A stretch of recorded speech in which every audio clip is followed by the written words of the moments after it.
নমস্কার বন্ধুরা, রান্নাঘর থেকে আবার একটা রেসিপি নিয়ে চলে এসেছি। আজকে বানাবো ব্রিগেড কাপ মাছের মাথার কালিয়া।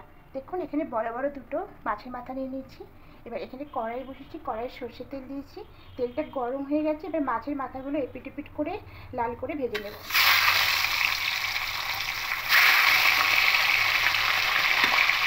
মাছের মাথাগুলো খুব ভালো করে লাল লাল করে ভেজে নিয়েছি।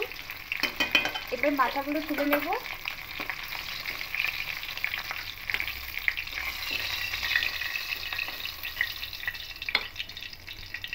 এবার এই তেলের মধ্যে দারুচিনি, লবঙ্গ, এলাচ ফোড়ন দেব।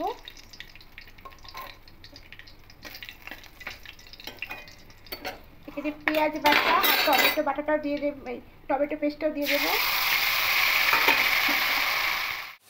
এবার আদা রসুনের পেস্টটা দিয়ে দেবো। দিয়ে খুব ভালো করে এটা একটু কষিয়ে নেব। পেঁয়াজ পেস্ট, টমেটো পেস্ট আর আদা রসুনের পেস্ট দিয়ে খুব ভালো করে মশলাটা কষিয়ে নিয়েছি। এবার এখানে গুঁড়ো মশলাগুলো দিয়ে দেবো। জিরে গুঁড়ো, লঙ্কা গুঁড়ো, হলুদ গুঁড়ো আর কাশ্মীরি লঙ্কার গুঁড়ো দিয়ে খুব ভালো করে মিশিয়ে নেব সমস্ত মশলার সঙ্গে। এখানে পরিমাণ মতো লবণটাও দিয়ে দেবো।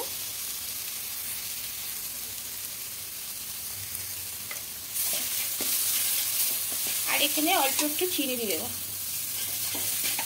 খুব ভালো করে মশলাটা কষিয়ে নেব। খুব ভালো করে মশলাটা কষিয়ে নিয়েছি। এবার এখানে ফ্যাটানো টক দইটা দিয়ে দেবো। এখানে 2 চামচ মতো টক দই নিয়েছি। খুব ভালো করে মিশিয়ে নেব। টক দই বাটিতে জল দেব।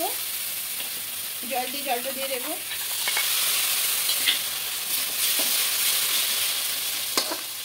খুব ভালো করে মশলাটা কষিয়ে নিয়েছি। মশলা থেকে তেল ছাড়তে শুরু করে দিয়েছে। এবার এখন জলটা অ্যাড করব।